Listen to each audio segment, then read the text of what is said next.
Okay, welcome to part 2 of my pickup replacement video. Unfortunately, part 1 got extremely long, and so I decided to break this up.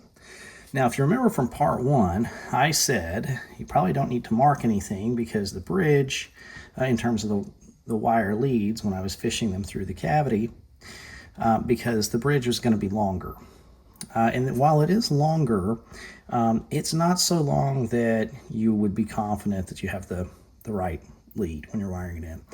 A lot of times when you buy aftermarket pickups, they just come with a set length, a foot, 18 inches, 10 inches, whatever, and then they're the same length. So if you put one in the bridge versus the neck, you'll just have a different amount sticking out the back. Here, they were different lengths from the factory, and so it got a little close.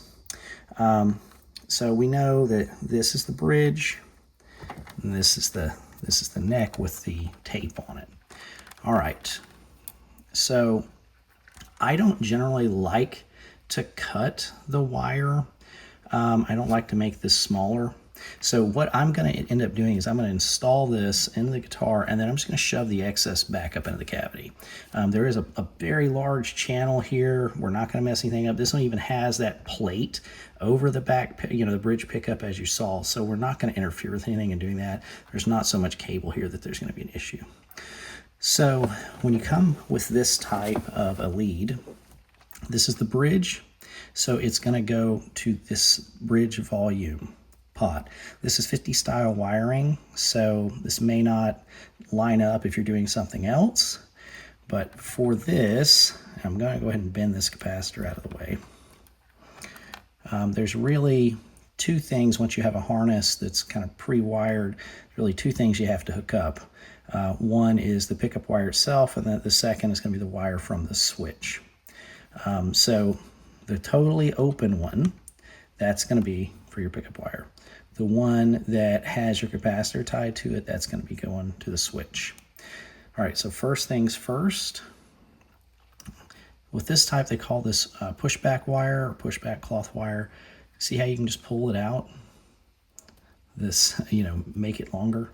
So that's what we're going to do. So we're going to pull this, we're going to install the wire itself right here. We're going to get that soldered up, and then we are going to attach the remainder of the cable to ground. Okay, we got that sticking through about how I want it. All right, I'm just going to take the soldering iron, and I have this set to 750, and this is just like a, Alphabet Soup brand of soldering device, Yahuwah or something like that. I'm not even sure, but they were good enough that I've bought more than one product from that particular brand.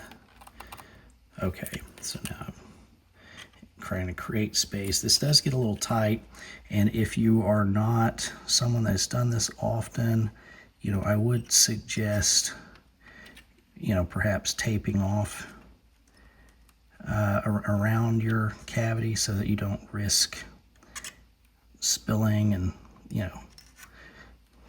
getting a nice little spot on your finish. But that's all there is to that. Now that is there. It's now firmly in place. Now I am going to go back here, and I'm going to solder the braided cable itself to the back of the pot. I'll leave that there, get nice and hot. I will get something to hold that down, and I should have thought about this beforehand. This is just what I can reach at the moment. A screwdriver or anything is sufficient for this purpose. All I'm doing is holding the metal down so I don't burn myself. Because this is molten, it is liquid when you first pull your soldering iron off. It needs to harden, right? So now that's hardened, and I was able to pull the to pull the tool out of the way. All right, so now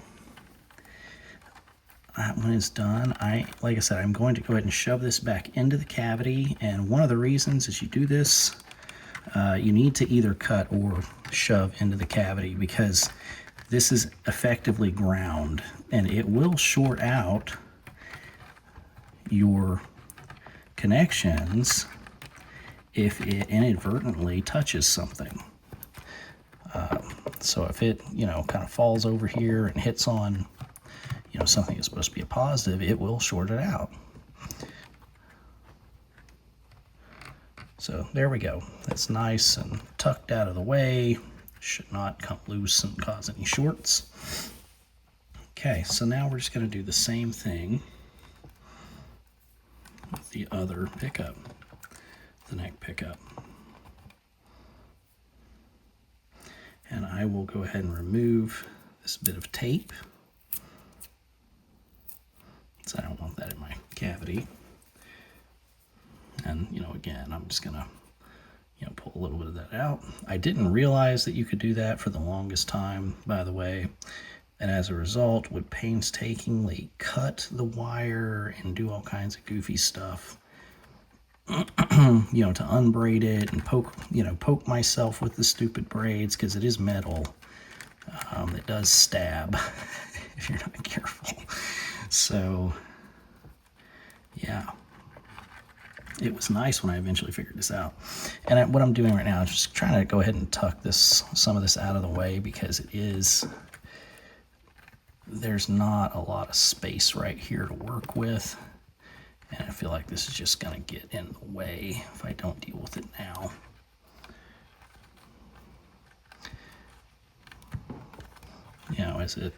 Is it terribly pretty when you do that? I mean, you can make it prettier and more and less pretty. I'm just kind of, as I often do in these videos, just kind of quick and dirty. I might clean it up a little better, off camera. But for now, I'm just trying to get it tucked out of the way in a good enough fashion. Okay. I'm going to go ahead and bend this one over around just because it's so long. You don't have to do that, when you're working on high voltage stuff, like in a guitar amp. You always want to bend that stuff so that if you lose your soldering connection, you don't lose your physical connection and short out. Here, these aren't meaningful voltages we're dealing with. And again, I'm just trying to place the soldering iron down in there to heat the metal. And then you want the solder to melt on the metal itself. You're not looking to glue the solder on top of a cold contact point. You are trying to adhere. So you want that surface to be hot and melt the solder itself to get a really good connection. Okay, so we got that done. So now, same thing as before. We're going to try to attach the grounded cable to the back of the pod itself. And again, I did nothing to remedy my situation of not having a proper tool to hold that down with. So my punch is going to have to come to my rescue again, even though it is very poorly suited for this. And then I'm just making sure that I am in fact melting to the pot too. There we go. So that is done. We have 3 more connections to make, and then this is ready to plug in. Now, the first one, this little one right here, this is actually a grounding wire, and this goes to our bridge. Now this is, I don't usually clip things where I can avoid it, just because I always am of the view it's easier to deal with a little extra cable than it is to add it later, but this isn't terribly difficult to replace, and it's just kind of a pain. So I'm just going to pull that off there. So this is just the grounding point for the bridge. And so, you know what, I think I'm going to carry it over to here. I think it'll be a little cleaner doing it that way. And I'm just going to adhere that, and then we're going to have just 2 more things to do after that.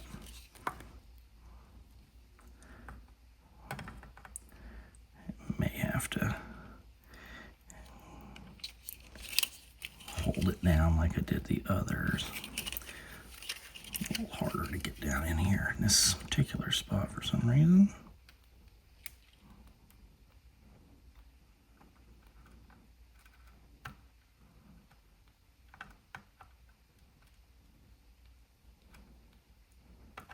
That worked out fine. Don't have to do a lot there. This one's a little sloppy on that particular pot, by the way. I had some real fitment issues here because of the this hole being a little misaligned.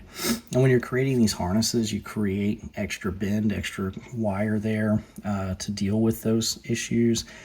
But because of sort of the positioning of the pot, where it's drilled, I didn't have enough in there, and I had to reposition that ground bus a little bit. So that's why that looks the way that it does. Okay, so that it's all looking really good. Just want to make sure that nothing touches the grounding wire that you don't want to touch the grounding wires. So I'm just kind of picking those up. All right, now this is where I had a bonehead move. And the bonehead move is that one of these goes to the bridge, one of these goes to the neck.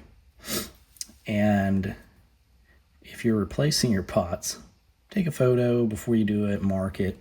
I just went here and ripped everything out and put it in fresh, but I'm using the existing switch. So now I have this problem where I don't have it labeled. Now I'm going to go ahead and look in here. It does appear, I'll show you what I'm looking at. So in this switch, whenever you push the knob or the toggle down, back here, this selector, you can kind of see it down in there, it pushes up, like it goes in the opposite direction of where you push. So to be bridge, it's actually the top connection. Now, what I then need to look for is the topmost connection right here. That is wired to the red. See? So I know then that bridge is actually this one. Now, again, I don't recommend that you do it the hard way like I've done here. It's much easier to mark it, but, you know, it is what it is. These wire strippers, by the way, like automatic wire strippers, are such a great thing to have. Oh, man, I forgot. These are these crappy ones. I hate these wires. Okay. These are not just a single wire. These are a ground. It's a signal and a ground. So we do have to do 2 connections per. That sucks. It's not really a big of a deal. It's just whenever I'm wiring a switch, I have a separate grounding wire that I run up there rather than do independent grounding for every one of the individual wires.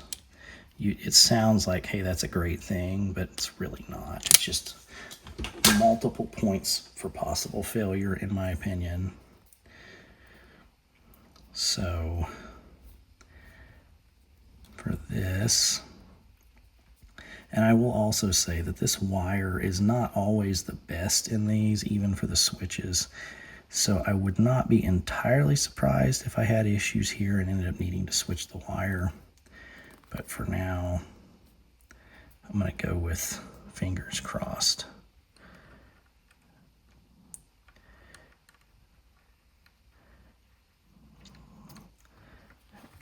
It's really being a pain. It's a fiddly process sometimes. So one little trick that I will do when I run into this problem, I'll just go ahead and get a little solder right here so that it's ready to go. And then I will get the wire in place.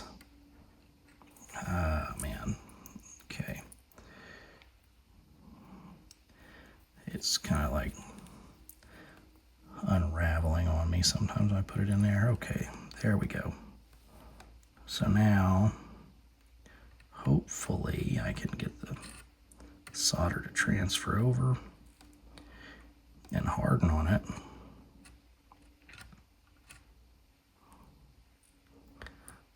Looks like I got it. Okay, good. The capacitor came out a little bit, but that's fine. It's still on there securely. So now I get to glob more crap on top of this. Sorry, smacking the camera a bit here. So I have something that's a little easier to hold that. Oh, nope. It's gonna knock everything over. Man, okay. You know what? I'll try to use this actually. I'm gonna use a socket. Be resourceful.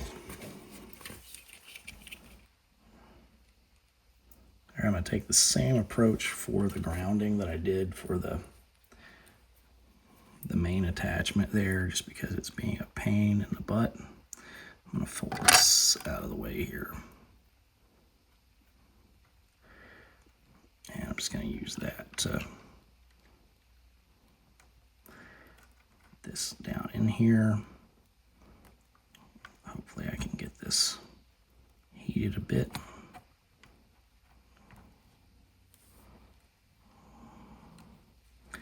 All right, it's not the prettiest job I've ever done, but it'll work. I'm actually going to go in with a little extra here to pretty it up just a bit.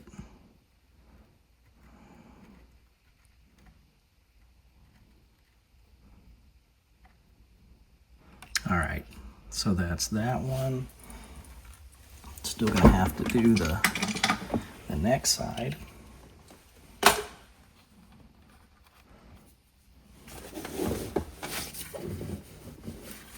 And then we'll be done with this.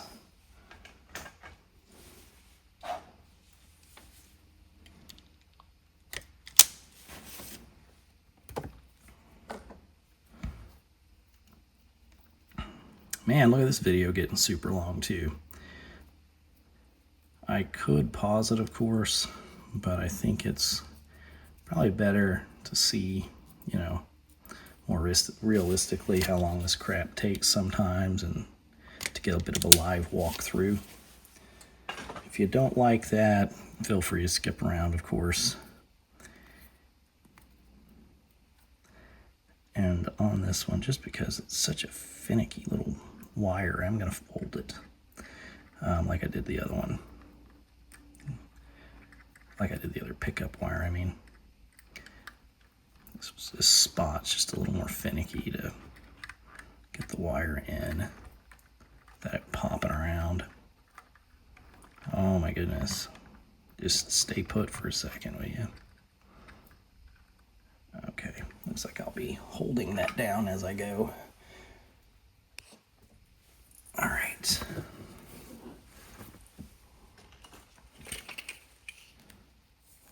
I think I may just do it like this, actually. Go from this side.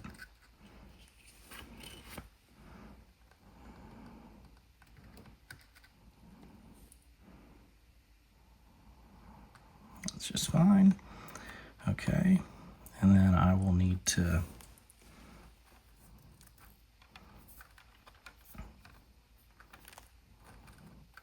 Yeah, here's where there's the risk of burning another wire.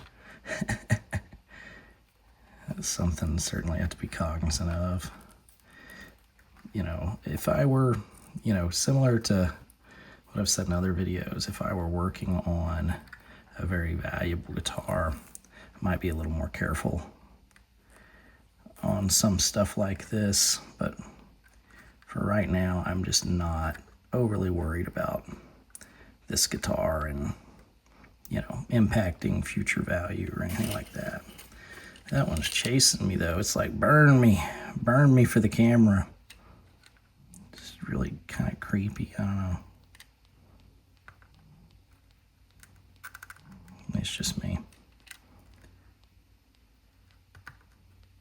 Okay, there you go. So now we're all wired up. I'm gonna go off camera, plug it in, see how she sounds, and then I will, after I confirm everything is working, I will then kind of come in here and, you know, make sure that I don't see anything that's gonna short out over time. Maybe clean up a little bit, fold wires a little bit. You don't have to. You can leave it like that. But yeah, that's the process. It's really not that hard. You just need, you know, a soldering iron and a little bit of courage, and you'll be all right. All right, good luck if you tackle it.